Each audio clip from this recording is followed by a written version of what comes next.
Sir आज जो movie हम आपको दिखाने वाले हैं वो एक बहुत ही मशहूर सीरीज रही है, उसका नाम था फाइनल डेस्टिनेशन। अच्छा जिसका हिंदी अनुवाद होता है आखिरी मुकाम। अच्छा। तो साहब वो आप कह रहे हैं कि आखिरी मुकाम, साहब अभी तक हमारी निगाह में आखिरी मुकाम तो इंसान की एक ही जगह है, वो है शमशान। अब आपकी क्या दिखा रहे हैं वो हम सब जब आप दिखाओगे तो हमको नहीं पड़ पाएगा कि नहीं, तो आखिरी मुकाम हमारी निगाह में वही है शमशान। You think you're lucky to survive this plane crash, but it turns out you've cheated death and now it's hunting you down for revenge. It has the most insane death traps planned that you will never see coming. Your destiny is to die in a brutal way and you can't escape. What do you do? I'm going to break down the mistakes made, what you should do, and how to beat death's design in Final Destination. The class is headed to Paris for a school trip and they're excited to leave. The kids are the teacher stops them to take a head count. There's Carter the jock and his girlfriend, the loner chick, and there's Alex with his best friend Todd. Now this kid has a serious fear of flying and I can't blame him. But there are signs here that something terrible is going to happen. And they may all seem like coincidence, but none of them are. A creepy guy hands out a flyer for the Hare Krishna movement, who believe in reincarnation after death. He's told the time his flight leaves is the same as his birthday. And statistically, more people die on their birthday than any other day of the year. The departure board is wildly flipping out, the plane looks really old and damaged, and when he's taking a pre-flight dump, he hears John Denver playing on the bathroom speakers, who also died in a plane crash. All this sounds like pure coincidence, but trust me, if you had a healthy respect for superstition, you might think twice about stepping on that plane. They board the flight and his friend tries to reassure him no god would let this plane crash. It has a baby and a disabled man on board. It's not reassuring at all. He sits down and is clearly freaked out. Two of the class hotties ask if they can trade seats with him, and he goes to sit with his best friend Todd, but discovers the tray latch is broken. This plane is falling apart, and it's not comforting. They take off and the class begins to applaud, but Alex here is not convinced at all. Suddenly, the bags start falling out of the compartments, and the oxygen masks drop from the ceiling. The plane is out of control. This is everyone's worst nightmare. The explosion erupts, and the fire cooks his face off. It's brutal. And then he wakes up. He's back on the plane as if nothing happened. The girls ask if they can switch seats again. What's going on here? He rushes over to sit by his best friend, and the tray latch falls off, just like before. He screams that the plane is going to explode, and of course, he sounds completely fucking crazy. He gets into a fight with the jock, and security comes in to drag them off the plane. Okay, actually crash, but this is not just paranoia anymore. We can save 200 right here, and we need to get everyone off the plane in case that vision was real. The easiest way might be to just say there's a bomb. It's dramatic enough to make everyone leave, and not just those who happened to get swept into your mess. They don't know this yet, but because everyone's cheated death, it's coming back to kill them in the order they were meant to originally die. So by getting everyone off the plane and saving 287 people, you've given yourself a lot more time to live, because there's more people in line to die before you. The loner chick feels like something is up and decides she needs to get off too. The students and teachers are thrown out, and the captain won't let anyone back on. But the teacher argues that the students need a chaperone, so he makes an exception. The male teacher offers to stay, but she refuses, encouraging him to go ahead. He boards the plane and they take off, leaving the stranded students behind. Okay, I'm just gonna say...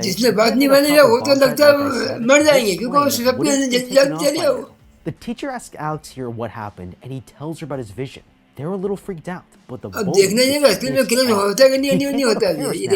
this kid is scared of airplanes, and they start fighting. Everyone gets up. The glass shatters the windows, and everyone is horrified to see that this paranoid kid was actually right. Okay, it was all real, 100% confirmed. So we need to figure out what exactly happened. But the only place it exists is in this kid's head. I mean, look at him. He must be going through PTSD.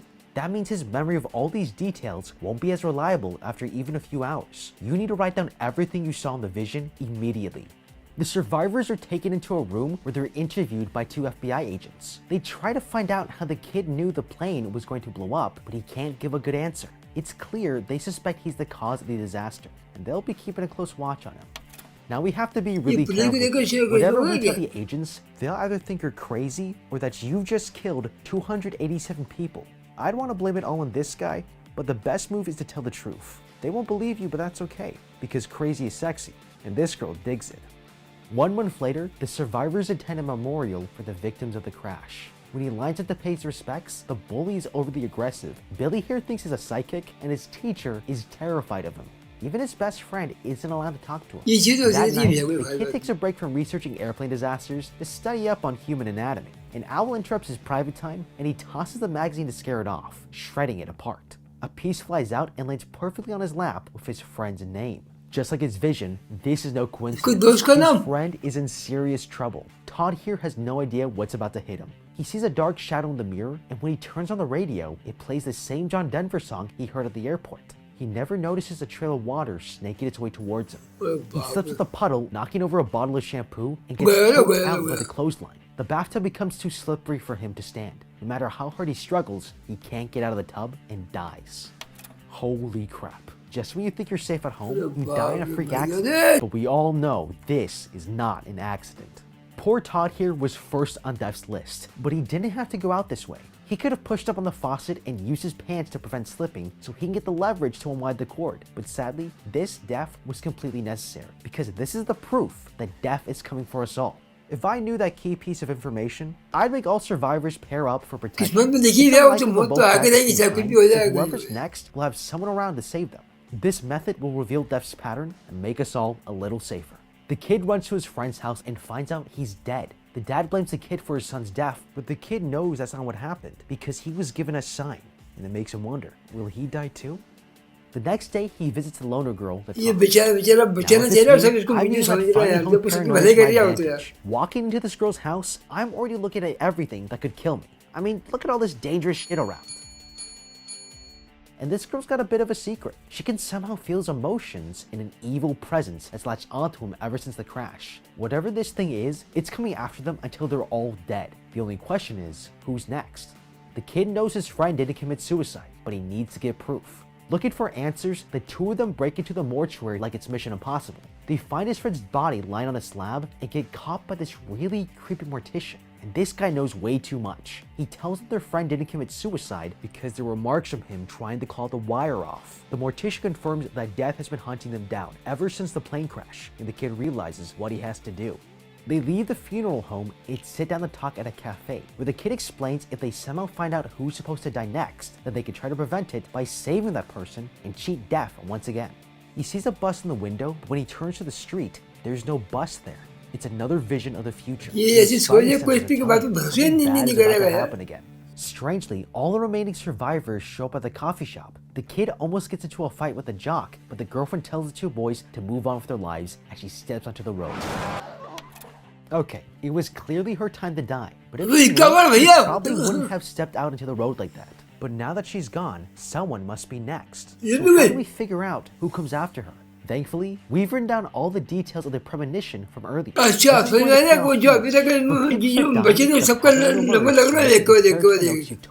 and you'll start to match up, and you'll be able to determine who's next in line to die.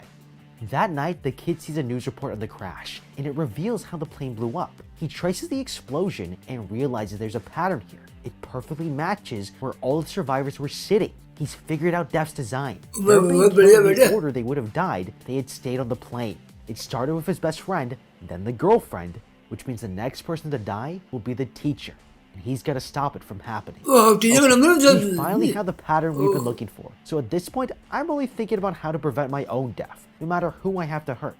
So I would lock whoever's next in the safest environment I can possibly think of with food and water.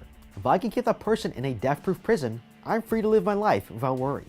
The teacher freaks out when she sees her student is in her front yard, and she calls the FBI. He checks her car for signs of tampering, but he's caught by the fence. He leaves her alone with the cold wind of death. She plays a record, and unfortunately, it's John Denver again. And as we all know, that's not a good sign. As she's wiping down a kettle, a dark shadow is reflected in its surface. When she pours herself a hard drink, the bottom of the mug cracks, leaking vodka all over the floor and even in her desktop. She notices the computer starts smoking and gets closer to inspect it. The screen suddenly explodes, throwing her back and launching a glass shard into her throat. Sparks from the computer ignite the trail of alcohol, and the flames follow her into the kitchen. It reaches the bottle, which erupts into a massive explosion, knocking her to the ground. She reaches for a cloth and pulls out a knife block that sends one और bullet छोरा into आगे her वो जो chest. बच्चे Now, बच्चे there's तो so much तुमने that's gone अपनी wrong मुंह को here, I दावत have the to address it. If this teacher knew she was next, she wouldn't be so careless. Putting hot and cold liquid into a mug will crack it. If your computer is frying, then obviously unplug it. Taking the glass out makes you bleed out faster, and for God's sakes, leave the towel there. बिल्कुल She सही had बात है someone a भैया chance to live, and she had no thought of calling 911 throughout any of it. Meanwhile, एक से Alex here has खतरनाक been let go by the मौतें feds after a दिखा failed रहा भैया interrogation, and he races over to his teacher's house to make sure she's okay. He finds her lying on the floor with a knife lodged in her ये chest फिर बच and जाएगा तू tries to help, but the oven explodes and knocks a chair over O and hammers बाप the रे blade deeper into her body. Like an idiot, he pulls a knife out, leaving his fingerprints all over the murder अरे weapon. He पगले realizes his Manja mistake and runs out of the house seconds before it explodes. The next day, the FBI shows up at the तेरे girl's पे लगा house. They जाएगा find evidence that the kid was at the soon teacher's लिया house यार last night and want to know where he is. Lying, she says she doesn't know anything. Okay, these agents aren't going to leave us alone. There will be a lot of dead bodies by the time this is over, and these guys will demand an explanation. I would make every survivor wear a body cam to record what happens to them, so that if they die, we have a database of undeniable evidence that points to supernatural shenanigans. I won't have to deal with murder charges and can focus on actually surviving. Later that night, she meets up with him, and he's feeling stressed from this whole situation. She opens up about her own past. Her dad died when she was young and wishes he had a second chance. They're lucky to be alive, and she tells him he can't give up. They meet with the remaining survivors who have heard about the teacher's death, and they ask the kid if he knows who's gonna die next. He tells them it's better if they don't know, and it freaks the jock out. Okay, the kid is dead wrong here. If I knew the order of death, I'm telling everyone. If you don't know you're next, ये जो you're car gonna चला make रहा है ये छोरा decisions सही and नहीं put दिखता है yourself मेरे in को dangerous situations. And that's not just bad for you, it's bad for me. Because the faster people die, the closer I am to death. The jock has a meltdown and starts driving like a lunatic. He can't escape Let's death, get it. so he might as well end it all now. That's when the kid sees a freight train in the window's reflection. It's another vision of the future. The jock stops the car in the वो middle दिख गया of the उसे भी nowhere. हो Everyone else runs out, but he stays behind and they beg him to leave the car. As the train draws closer, he changes his mind. He doesn't want to die today, but when he tries to drive away, the car won't start. The doors suddenly Oh, lock बाप and रे the बाप seatbelt won't budge. He can't escape. कौन It जो looks like कौन he's the जल्दी next हो रही one to भैया die. यार सीधे Seeing that the train is going to hit him, the kid tries to pull the jock out, but he's trapped by the seatbelt. There's no way they're gonna make it. But at the last minute, the belt rips apart, and the two boys barely avoid getting crushed to death. He's cheated बच death गए for the भैया second बच गए time. बच Billy गए here भैया starts भैया freaking out. He doesn't think it's safe to be around them and wants to leave, and he should have. Because the train launches a piece of metal straight वही at kilometre him. नहीं His है head rolls to the ground. वो तो गई रे But बाप रे wait, this बाप isn't supposed to happen because the kid knew the jock was supposed to die. This means that the गोदी death में कट order गई skips the यार next person in line when you save someone's life. Now we have another strategy at beating death by its own rules. I would make a man-made trap where you can easily save someone's life, which lets you skip the death order basically as many times as you want. खुद को हराना बहुत मुश्किल है भैया मुझसे कोई नहीं हरा सकता As मुझ long को as it's not me. Taking shelter at the little girl's cabin, the kid tries to death-proof the building because he thinks he's next to die based on his cheat sheet of death. He's even eating cans of mush. लेकिन उसके so उसे that खुद he के won't number आ गया choke. लगता है Instead, Death tries to take him out with a fishing pole that yanks the door open, causing knives to fall, but he closes it in the nick of time. Alright, it's all a good effort, but this is not a solution. I mean, look at this place. There's opportunity for death everywhere. When friends get killed by सही बात है clotheslines भैया at यार Shifu, it means you don't know what's dangerous until it's already killing you. Start by getting the most obvious things out of the way first. Electricity powering your home? Not anymore. Access to fire? Not anymore. Butane बाप क्या gas? आप पकड़ो ना Knives? Technology? No, no, no. It might suck, but if you want to survive, you'll have to live without some conveniences from now on. But the kid suddenly realizes he's overlooked an important detail. Unlike his premonition, he never actually switched seats with those two girls on the plane. According to the death order, whoever sat in front of him should be next. He doesn't have to save himself. He has to अरे ये save the चक्कर है girl. भैया है He नहीं runs out of the cabin when suddenly the police come rolling up. ये number है They found भैया him. They want to bring him in for the teacher's death, but he gets to a boat and rows police frantically वाला across मत the पकड़ो woods. Ji When he जल्द makes जल्द it to जल्दी the आओ other भैया side, मत he पकड़ो runs to उसको the woods with the cops chasing after him. At her house, the girl realizes she's next as a lightning bolt breaks a telephone pole and sends the power lines flying. When she tries to rescue her dog, she almost gets skewered by a drying rack. Then as she's making her way back to her house, the pool gets punctured and floods the backyard. बाप She रे leaps क्या into a कुछ trellis to avoid getting electrocuted. It's clear, death is done. being current से killed. मर सकती है भैया The वो girl अच्छा comes back into her house as all the lights explode. She runs to the garage to drive out, but she gets trapped in until she reverses far enough that the piece rips off the ceiling. It looks like she might make it, but the power line falls into the hood, short-circuiting the car. She's completely stuck, and to make matters worse, a trail of turpentine is snaking its way to her. This might seem hopeless, but there's a way. Any metal you touch in the car will electrocute you, so you need a good insulator. I would collect all the rubber car mats and use them to open the door. That way I don't come in contact with the car or the ground. The kid finds her and realizes she's going to get electrocuted if she touches anything. He tries to beat the wire off, but accidentally breaks open a gas canister that lodged itself underneath the car and sets it on fire. Seeing no other option, he sacrificed himself to break the deadly cycle, giving the girl enough time to escape as the car explodes. His plan worked, but it doesn't look like he survived. Are they actually going to kill this guy after everything he's been through? No, they're not. Because 6 months later, the remaining survivors, including Alex here, are reunited in Paris. Wait, they're in Paris? That means these guys actually got on another plane? That's a really bad idea. Everything is going great, and they all think it's over, because it's been 6 months since anyone has died. But he can't help feeling like something's wrong. He takes out a diagram of death's order and points out that while he intervened to save others, no one intervened for him that night. He should still be next to die. The jock teases that maybe he still is, and the kid begins to sense bad omens everywhere, like a guy playing John Denver and a canister knocking over a bucket of nails. Fearing the worst, he walks away from the table, but the girl warns him just in time to avoid a bus. He almost gets hit and sees how this motor accident knocks out a massive sign that comes swinging for him. He's saved at the last second by the jock, but since his death was prevented, who's next? The order comes full circle, and the sign comes swinging back. But what do you think? How would you be Death's design? Let me know in the comment down below. Thank you so much for watching. Leave a like and subscribe, and check out the How to Be Playlist for more videos like this. Until next time, have a damn good day.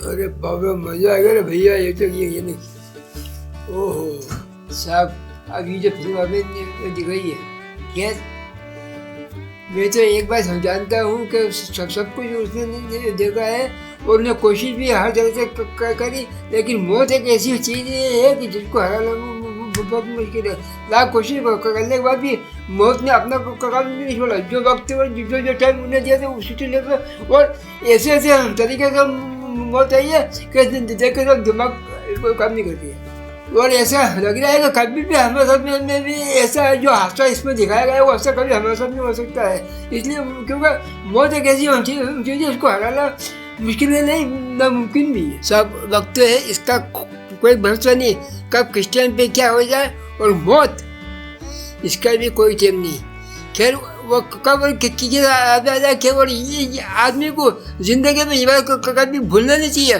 और उसको और मेरा ये बात का चल रही जो आपको मैं गा के सुना दे वो